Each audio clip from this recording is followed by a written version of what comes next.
Hey, hello everyone, and thanks for joining us for Access City Council. I'm your host, City of Las Vegas Communications Director David Riggleman. Coming up on this program, a new salon opens its doors in Ward 6, and a look at the Las Vegas Olympians competing in Tokyo. Talk about all this and a whole lot more is the councilwoman who represents Ward 6. You know who it is, Michelle Fiore. Welcome back to the program. How are you? I'm good. It's always fun to be here. It's always fun to update everybody. Thank you for being here. Yeah. You've had kind of a whirlwind summer. You've been doing so much, going here, there, and there. You had a birthday since the last time you were on the show, and happy birthday. And thank you. I had to chuckle because I think your grandchildren, everybody in your family has birthdays all like in July. It's the craziest thing. Yes. My first grandchild and I share the birthday of July 29th. Exactly the same day, in fact. So, well, that's it's funny how that will occur. Our family's similar too. A lot of April birthdays for whatever reason that falls. But hey, you know Ward 6 like the back of your hand. It's your stomping ground out there, the area you represent. If you're not exactly sure where Ward 6 is located, well, no problem. We're going to show you on the map. It's the top of the valley there. If you live in that area or work in that area, then you are in the city limits of the city of Las Vegas. And of course, if you're a resident out there, you're represented on the city council by Councilwoman Michelle Fiore. And she is our guest today on Access City Council. So welcome back again. And love this. You posted this on Facebook. This was great. You said, "Welcome to the neighborhood Dream Salon," and we love it when new businesses open within the city limits. This is good stuff. This is a great salon. You know, it's really more of a full spa.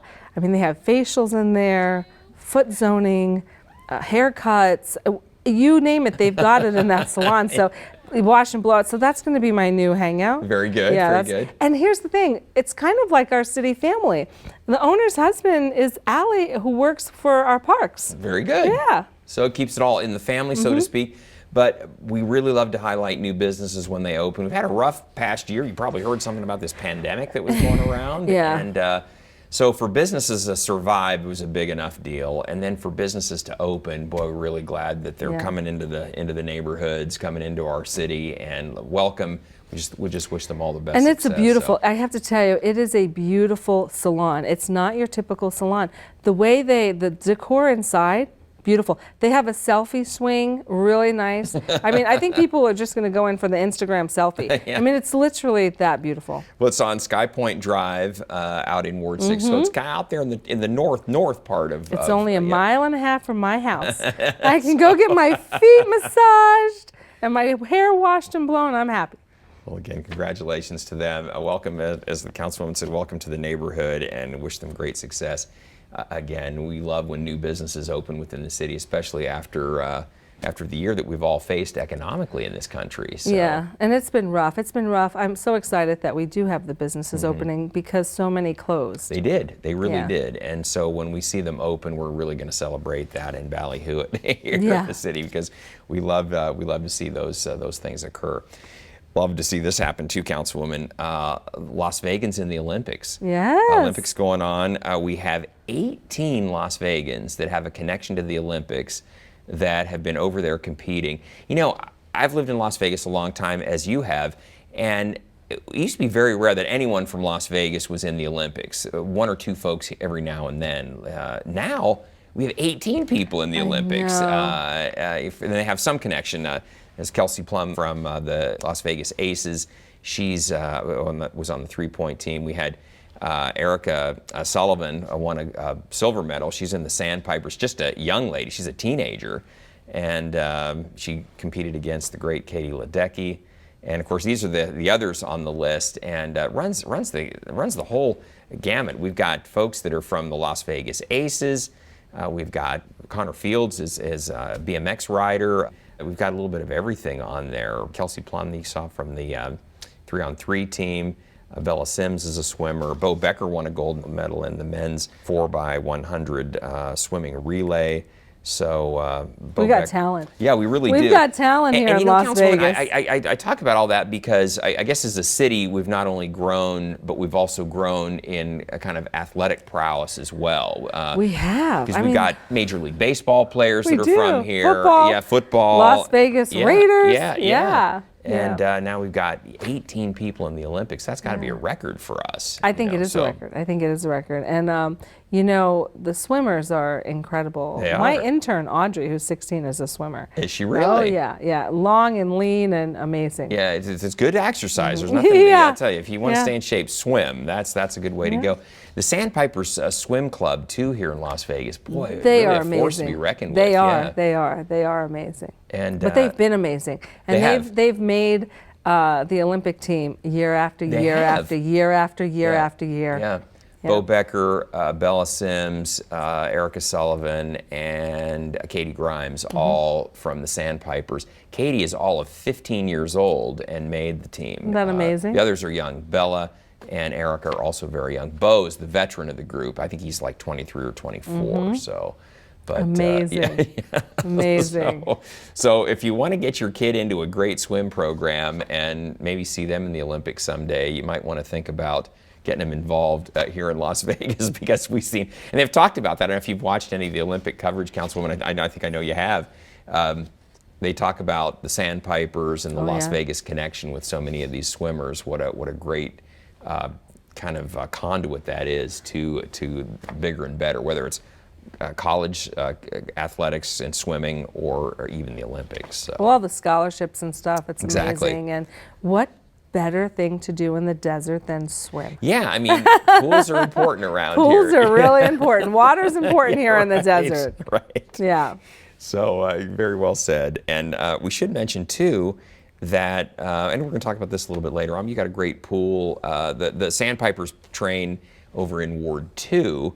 At Veterans, at the Pavilion Pool near Veterans Memorial, but you've got a great pool facility out in Ward 6, the YMCA. We do. So. We have a great pool, and in our pool we have our senior exercise program in there. We have a lot going on in our pool with our senior center, with our YMCA, and they connect and they share, and it's fabulous. It really is a great program. We have a special event that's coming up that we want to tell you about out there coming up first part of August, but. Councilwoman, let's also talk about this. You talked about the Centennial Hills Active Adult Center. One thing that's very cool is we're creating, or have we created, a community garden We've out created there. them. Okay. And they're available for anyone that wants to go over to our senior center and rent some of our boxes.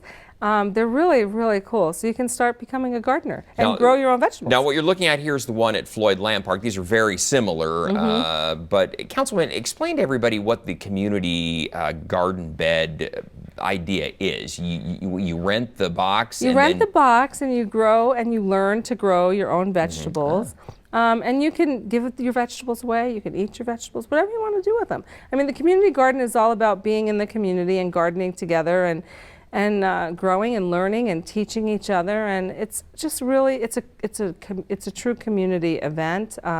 You can go there daily, weekly. We have people that will help you, teach you how to garden, you know, what to expect from the desert and the soils that you have to use. I mean, it's something. It is. It is something to. It's not as simple as you think. No, and to get things to grow in the desert, period, is a big deal. You know, it's more than just putting a little bit of extra water on it. There's a real technique here. Yeah. To get things like tomatoes to grow in Las Vegas is hard. It's very hard. Yeah. It's very hard because everything it's so temperamental. It is. I mean, you've got your sunlight, you're not sunlight, you're too hot, you're too cold, exactly. too wet, too dry. The soil, you know, it. Yeah, and exactly, Councilwoman. And the temperature swings are so dramatic here. You know, you have lows sometimes. We might have a 25-degree or 30-degree temperature swing in a day. Especially with the fires and stuff. Yeah, it's tough with a plant to try to adjust to all that. Absolutely. You know, it's not like in the Midwest where things grow, or easily. In the Northeast where things grow very easily. Councilwoman, it's interesting too. I think that we should mention to everyone with the planning that, again, if you're thinking, well, how do I get started? We'll help you get started. Yes. That's the thing. All you need to do is just express some interest, and we'll get you going. Yep, we sure will. Yeah, and whatever they need, especially if they need me to help sponsor some seeds or whatever, they can just call our office and we'll write a check and we'll do it.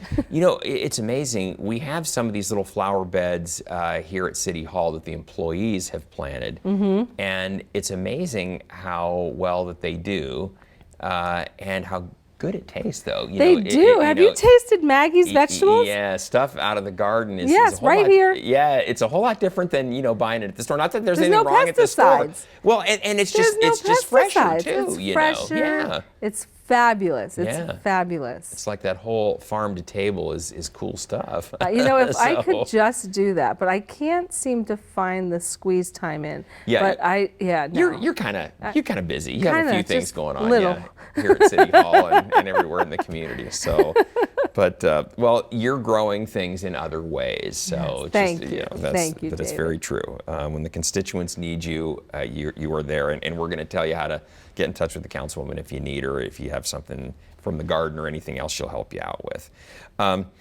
Councilwoman, I love this too. You posted this on Facebook. You said the city of Las Vegas is doing some great things for our differently abled citizens in Ward 6. And I really should say this, is that you've been a leader in trying to make sure that we have more inclusive, more adaptive programs in our community centers, as you see here, but also in our parks. Yeah.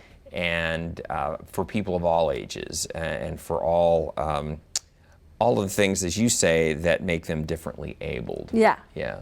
Yeah. So,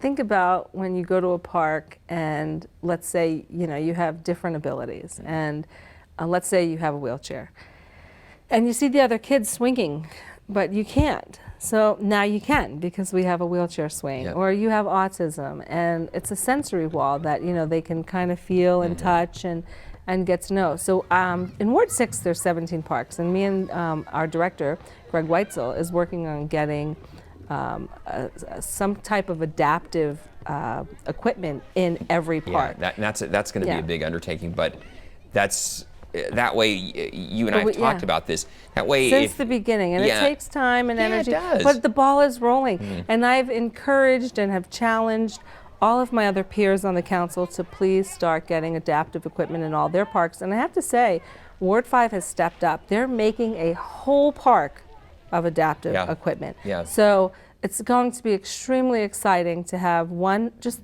the whole park dedicated, all the equipment to adaptive equipment. Well, and what's so great about that is by introducing that at parks across the city, it's accessible to more and more people, because otherwise, we've had adaptive programs here at the city, but oftentimes those with special needs have had to travel to those programs, and sometimes it can be a bit of a hike. Yeah.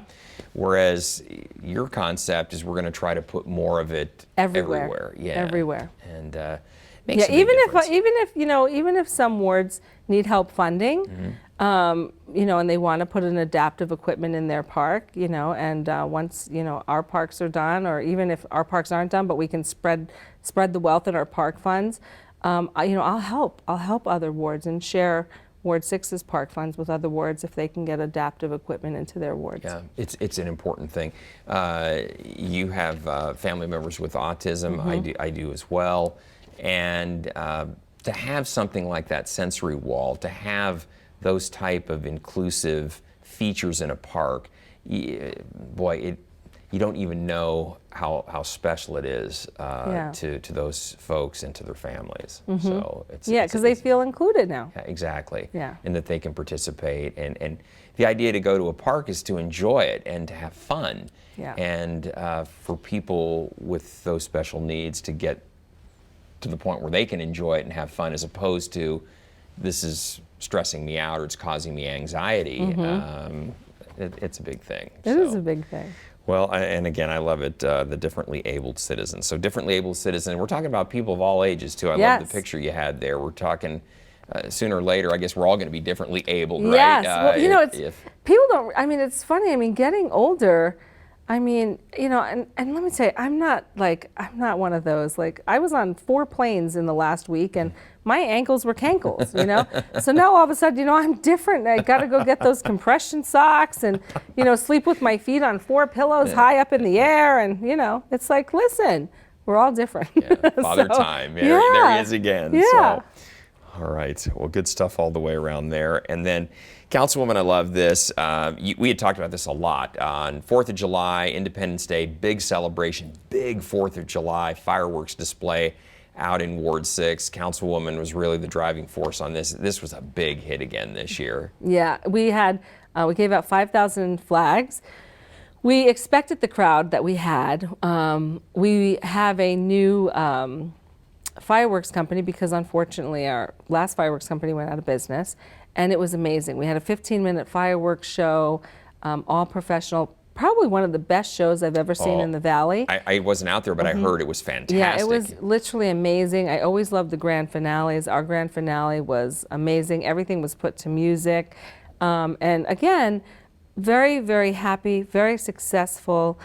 Christy Garnis, I have to give her kudos. All of our events that she runs.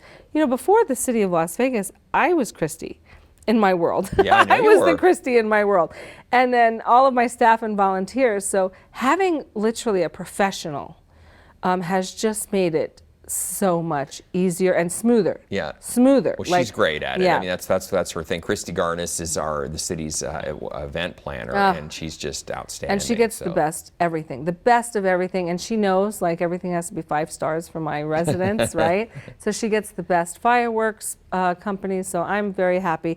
Our constituents were happy.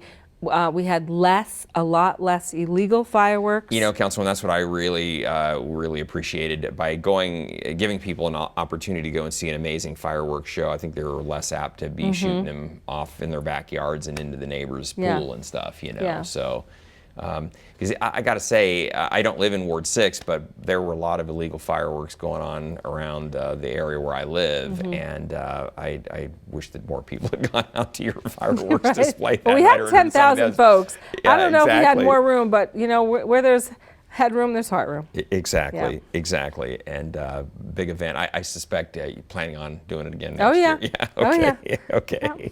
4th of July fell on a Saturday this past year, so I think next year, if math serves, it'll be on a Sunday.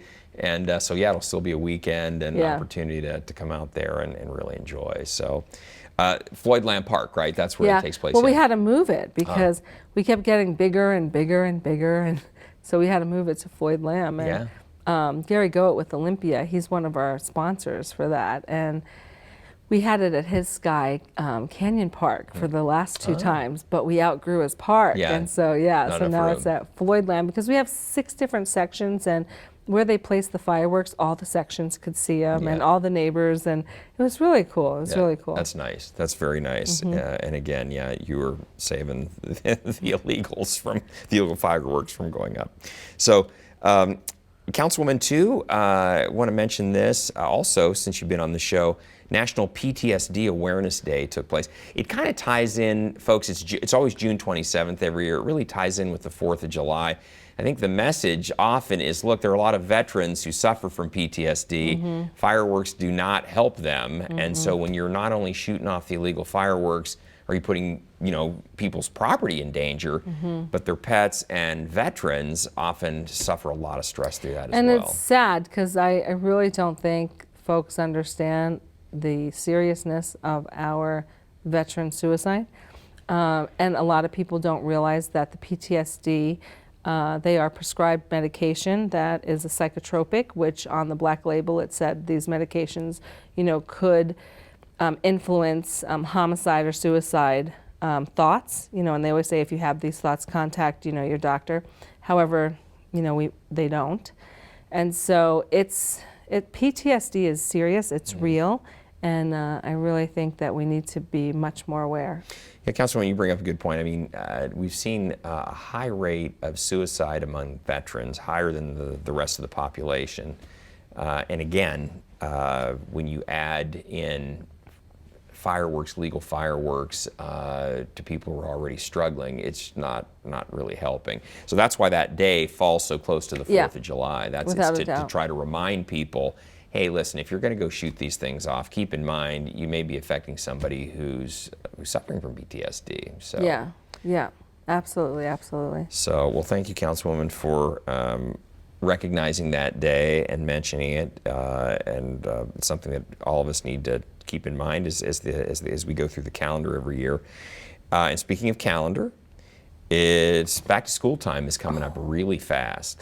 We're shopping. Yeah. And now August 9th is back to school day, isn't it? Yeah, Yes, yeah. yeah. I mean, literally, listen, you don't have much time. You better go on vacay with your kids, right? That's right. And so Time is running out. our back to school splash, because we're gonna have a pool party. We're filling up the backpacks, and we're getting ready to give away a lot of things and raffle off a lot of things. And it's going to be a beautiful party, a beautiful pool party at the YMCA. We just want to make sure the children have school supplies to go back to school, because we don't know what this year's going to bring either. Yeah, So true. we really don't. And with the pandemic, people don't realize, with the pandemic last year, a lot of our moms and dads are struggling to get their school supplies. That's why it's so important for us, for my ward, to make sure that we raise enough money and have enough money to give school supplies out, and to make sure if we can help 2, 5, 10,000 kids, that's what we're going to do. Yeah. That back to school splash, back to school party the Councilwoman mentioned is August 6th at 5 o'clock at the YMCA there out at Centennial Hills. And the Councilwoman want to mention too that again, backpacks. It's kind of to take the edge off going back to school, and to kind of make it a little bit of fun, because that'll be the Friday before school starts on Monday. And so people have struggled this past year. So any help that we as a community can do, that's what we're all about here. Exactly. So again, Friday, August 6th, 5 o'clock out at Centennial Hills YMCA, right in the heart of Ward 6. So good stuff. Well, Councilwoman, we are running low on time, but great job. A lot to cover, and looking forward to having you back in 6 weeks. There's a lot going on in Ward 6. Oh, yes. So we'll have a lot to talk about next time you're here. Absolutely. So for sure. So, but in the meantime, we want to say we always want to hear from you. So if you have something you'd like to share with Councilwoman Fiore, you can always find her on Facebook and Twitter. She's very active. You can also contact her by picking up the phone. We still have those around here, 702-229-6405, or you can send her an email. Her address is mfiore@lasvegasnevada.gov, and she or one of her great staff, Chrisanne, Jeff, Chance, they'll get back with you right away and help you out. If you have a problem in the neighborhood or in the ward, they are all ears, and we'll jump on the problem. And if they can't solve it, we'll certainly point you in the right direction. That's right. And then we also, even if they can't solve it, we also just follow up to make sure whoever we send you to fixes it. And we really do. Your folks are kind of like these master traffic cops. They figure, okay, you need to go here, and I'll get you over here. And because sometimes the questions we get are really, they're federal issues, sometimes they're state issues, sometimes they're county issues, and sometimes city issues. And of course, the city issues we'll address right away. If it's from another jurisdiction, we'll make sure you get plugged into the right people and save yourself a lot of hassle trying to figure out what to do next. So just in our Ward 6, we have 4 state assembly members that we encompass in Ward 6, 2 state senators, and a congressman. So, anytime our congressmen or our state senators or our assembly folks have issues with their constituents who are our constituents, we help and step up. You do. You guys work together a lot. You're a veteran of the legislature. You serve in the legislature yourself. Sure am, And so you know the ropes. You know kind of who does what and how it all functions. And the staff there is incredible. Yeah. And so's your staff. They do a good job. They work very hard. Yeah. You make them work. So I am. It's funny because a while ago, I think it was Chance. They said, "Isn't she a slave driver?"